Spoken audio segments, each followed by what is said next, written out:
Haidong! In this video, we're going to talk about the 6th position meditation.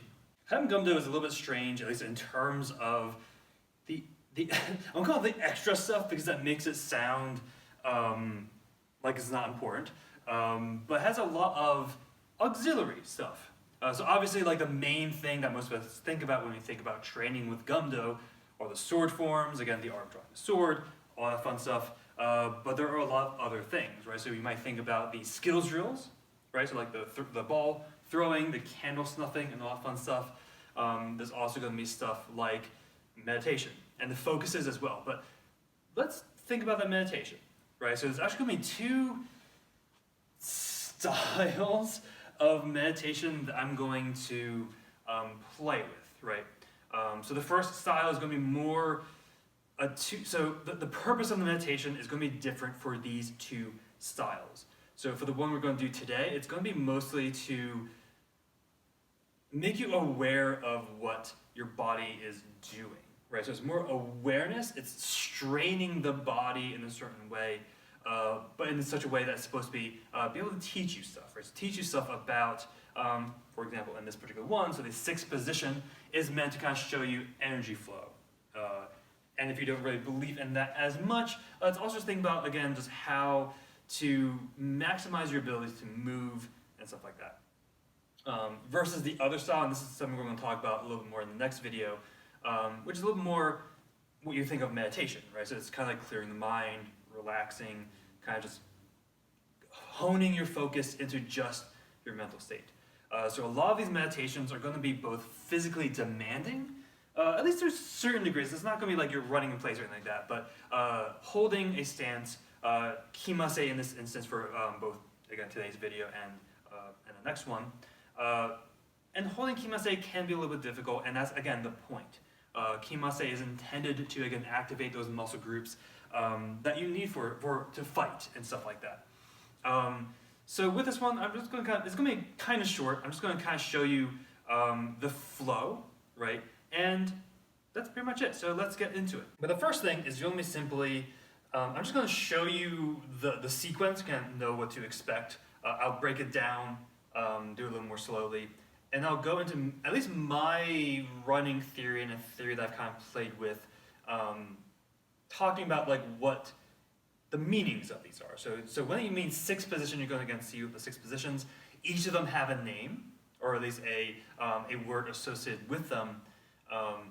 And just kind of understanding where it comes from might be kind of interesting as well. So full disclosure, this is also from a conversation that I had with Master Hansen in New Jersey, as well as Master Bergman in Pennsylvania. So this is kind of like what sparked that, right? Because meditation, honestly, is something that I haven't done as much as an individual practitioner. It's something that I've more recently, as in like this week, I've realized it's something that I really need to do, right? So let's take a look, right? So the first is just going to be, what is it, right?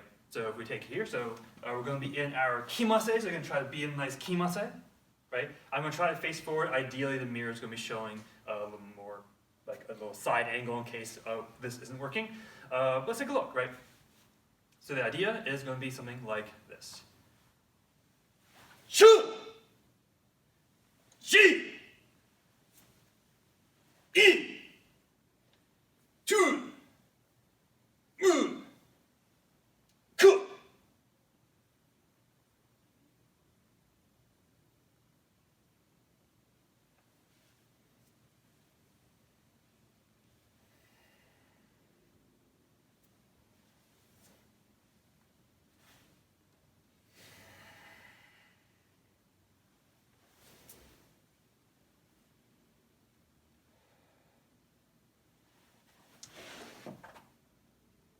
Makes sense.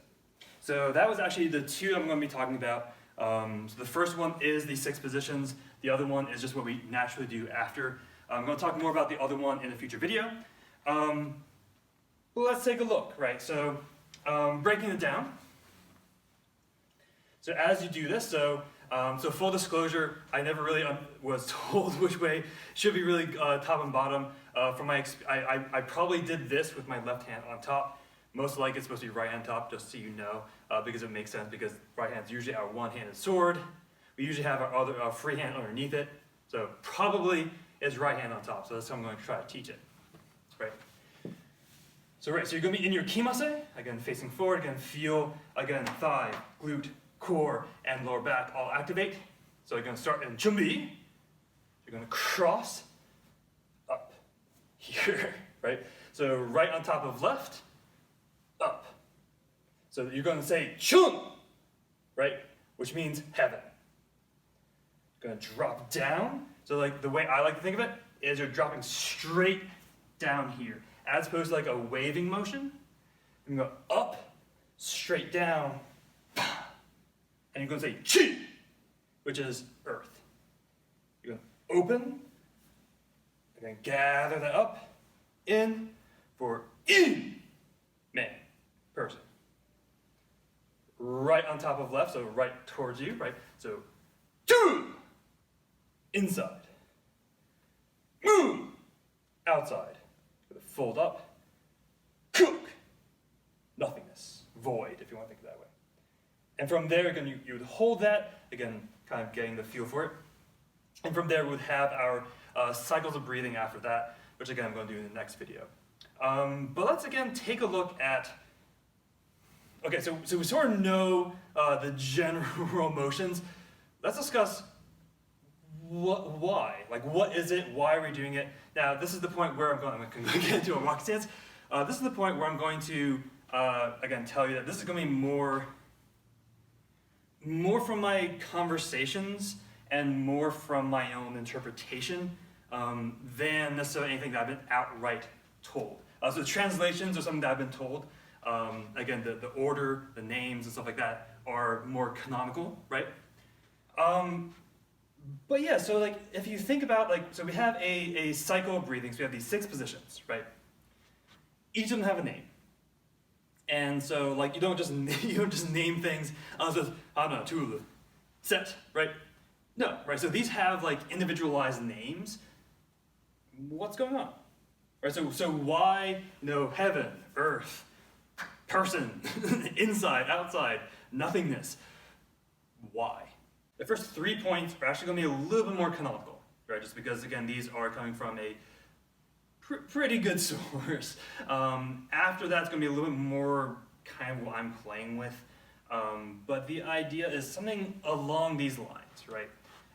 So this is meant to gather and kind of harness is kind of like a very capitalist idea of it, but gather and kind of utilize the energy. So this is what I'm talking about with energy flow and stuff like that. So the idea, right? So the first is shun, right? So that's heaven. So I believe that's yang versus yin, yang. I might have those mixed up because I saw that exactly once, but we can talk about that. So the idea is heaven, right? So you're gathering I'll call it heavenly energy, but the idea is like ether, right? So again, from the air, from the sky. Again, Haidong, Haidong Gumdo is again related more to the sky and the sun and stuff like that. So we want to gather the energy, right? So push it up this way. So chun. So again, nice kimose, gather that ether energy. Drop down. Chi. Right, so you harness some. Going to harness some down here. Chi, earth. Again, gathering up the earth. Again, your stance is really fixed. That's also going to help you gather it. And then up. Again, drawing it up, almost like you're drawing up the energy. So you have one from both, and you're going to mix it. So you're going to bring it over, mix it in, person, you, right? So your body, right? Super side note, just because I think this is kind of like a pet theory, just because I just thought of this a little while ago. So like this position also kind of looks like the only word I know is kanji, so sorry. The kanji, or the Japanese character or Chinese character for a person, actually, because it kind of looks like the two, kind of like the waves of that kanji. So anyway, so in, right? So in, right? So you gather the energy, you draw it up. You don't necessarily do this, right? But you draw it up, gather it, push it in your body. So now your body is like the vessel for energy, right? And from here, you're going to have tul, so the inside, right? So the inside of your body. So this is where I'm getting kind of my own spiel. Outside, so kind of like, almost like you're breaking that barrier, right? So you have like the energy inside, that's kind of like seeping out and in, almost like kind of like wafting through your body, and your body's like a conduit for this. So inside, outside, and ultimately, again, nothingness, void, something like that. So that last one might seem strange, right? Because like, wait, I gathered all the energy, right? Where to go? Pew, right? Not quite, right? So this is where I might get a little bit strange, but it's something that a lot of swordsmen talk about. So I'm thinking mostly about Musashi, and this is an idea that I've talked again with Master Bergman about, for example. When you're in combat, right? So when you're fighting, when you're not, I want to say training, when you're not working on a very specific detail to improve yourself, the idea is to have that nothingness in your mind when you fight, right? So when I'm fighting you, dear listener, I'm not being like, well, the camera, so if I move to the side, it's gonna be open to the sides. If I kind of like duck underneath, I can maybe take out the tripod. It's like, no, like there should be no thoughts going through your mind as we are fighting, right? That should only be, again, first of all, the manipulation of pressure, right? So kind of like feeling that texture of pressure that we're interacting with, and kind of being able to figure out like, all right, so without any thought, like, oh, again, I'm not thinkingly, oh, this is happening, I'm gonna do this, right? Oh, that's gonna happen, that kind of thing, right? So you should have nothingness in your, or nothing, void, in your mind as you fight and as you progress, right? I mean, this is again something that takes a lot of time to internalize. So I guess to get a little bit on a personal note, because why not? I've always been very, very cerebral, at least in terms of thinking about this kind of stuff, very philosophical, because again, I almost majored in philosophy as well.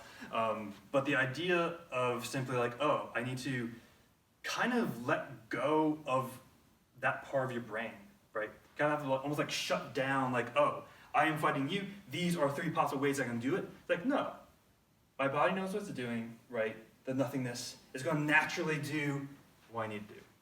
So when we're here, right, so we've gathered that energy, so you're kind of like, almost like you're purging your thoughts almost, right? Almost like you're pushing them out, drawing them out of yourself, and poof, right? And you're going to be open. Make sense? But with that, right, so we're going to talk about the cycles of breathing next time. But with that, so make sure you stay safe, stay humble, keep training, and give this a try, right? So kind of try to feel that energy flow as you train. Haidong!